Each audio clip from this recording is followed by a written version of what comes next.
Hi everyone, we are Group Yellow. Our team member here is Lydia, Catherine, Licia, Mu, Serenity, and Faye.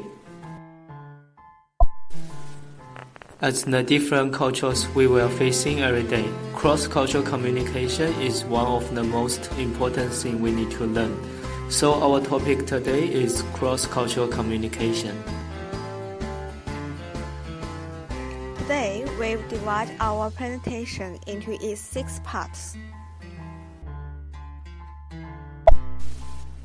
First, what is cross-cultural team?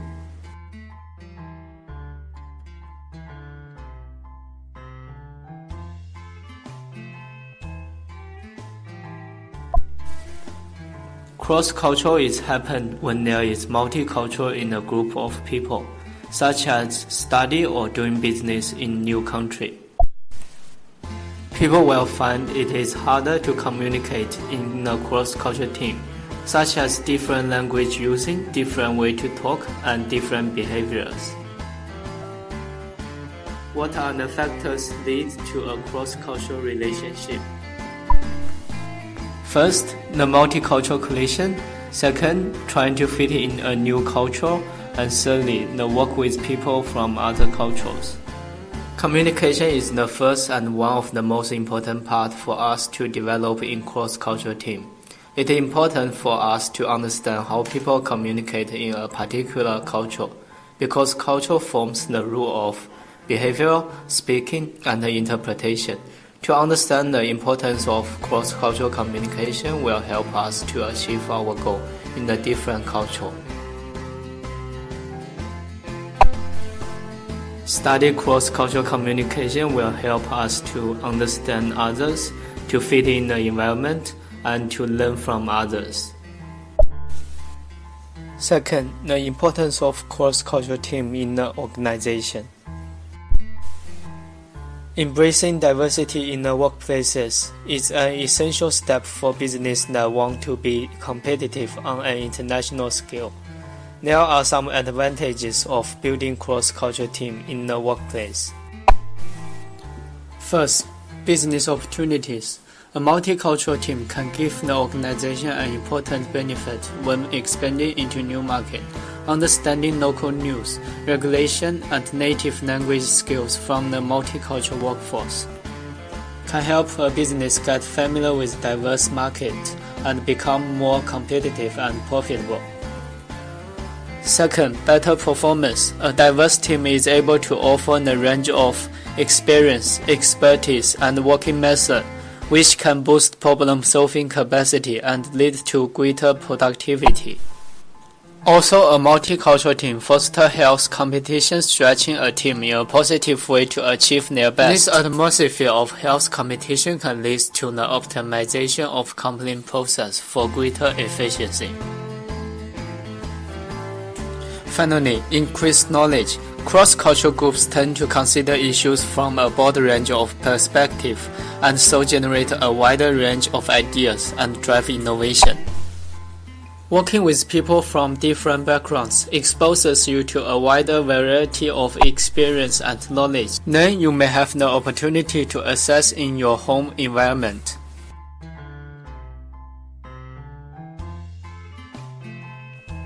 The Cloud is a telephone producer in China, new product designed to sell over the world.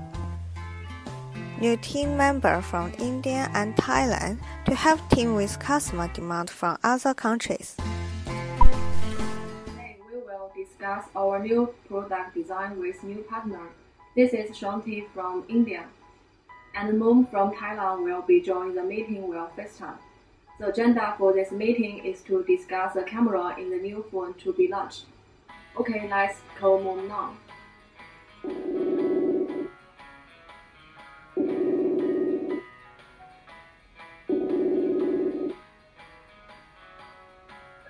Hello. Hello. I didn't know that there is a meeting. Sorry, today we will discuss about the camera system in our new product. Oh, okay. So can you please turn down the music? Okay, sure. Everyone has looked our product design now. Do you guys have any suggestion? I looked the camera system for a new product and I think the whitening system is a little too much for an Indian skin tone, because see, this is how it looks, and I think this is far from reality, so not everyone would prefer using a camera which is too white. It shows the skin looks. 什么呢？他说照片有担心需要改进。什么要改进呀？我觉得我们挺好的呀，都已经根据我们的使用习惯更改过了呀。而且现在年轻人不是都喜欢白色吗？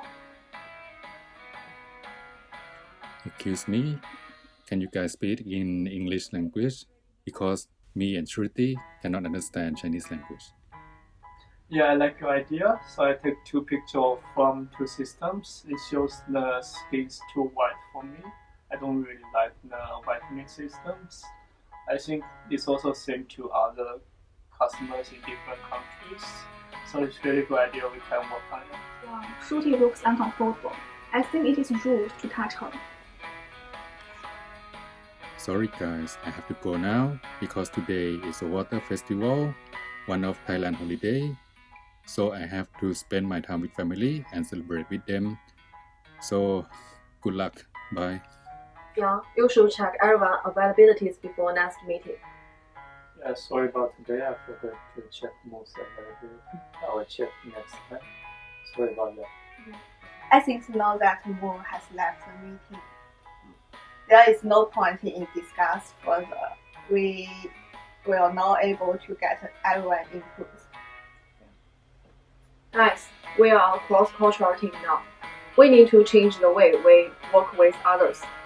It is not helpful if we keep work like this. I hope each of you reflect your behavior after meeting. We have to come out a new strategy. How should we work in this cross-cultural team?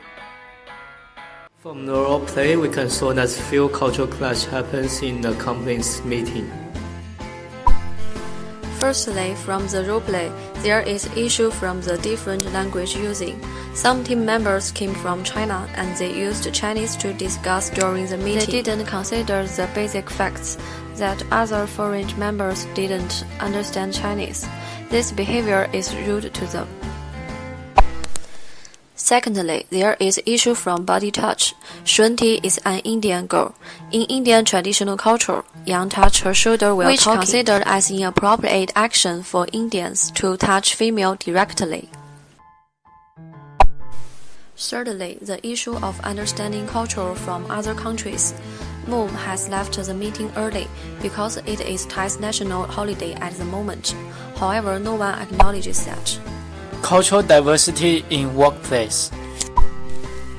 There are several companies, such as IBM, Google, and Mastercard.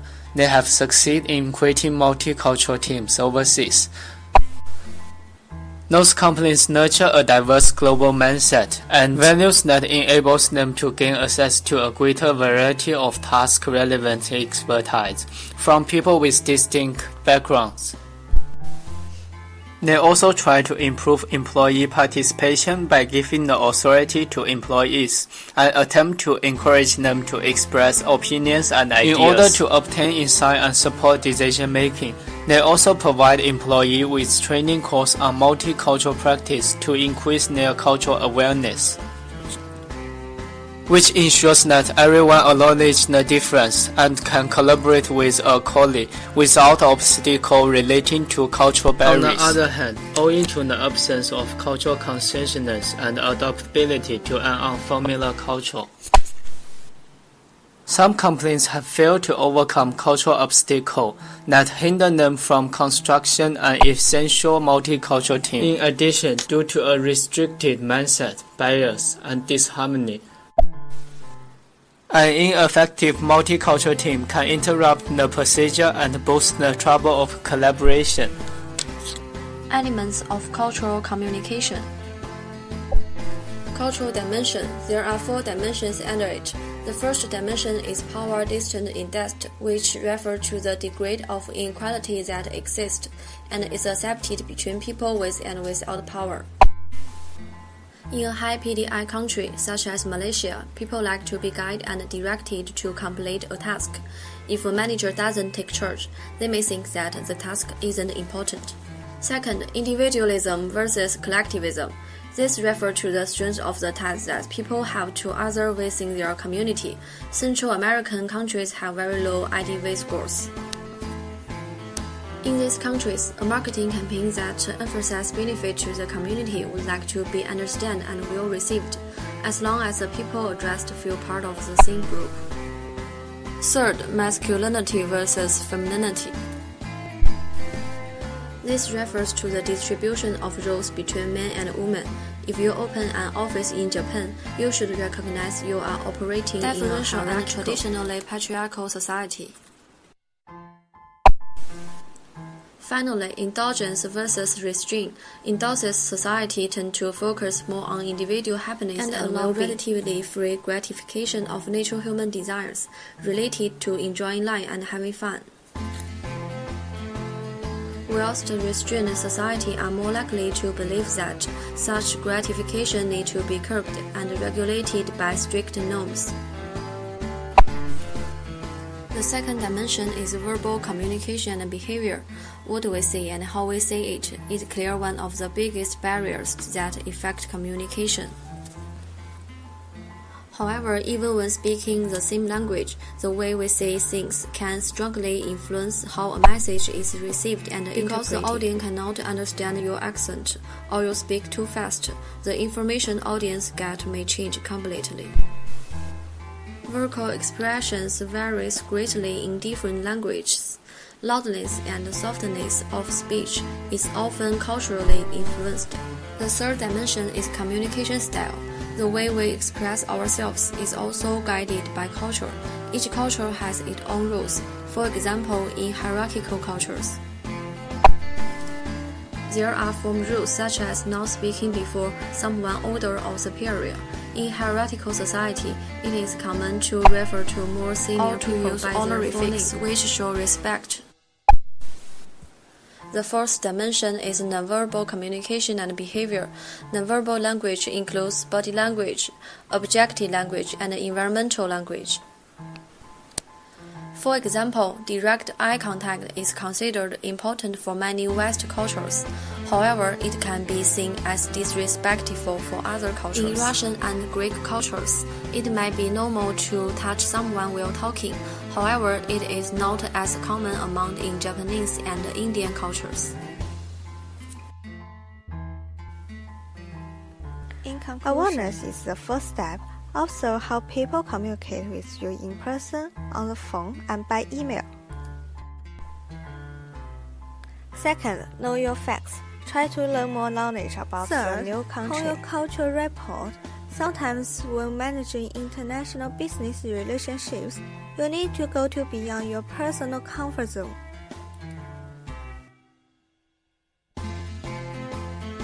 Finally, keep in mind that we are harmonizing as a global culture, so we can't ever take cultural tendency for granted.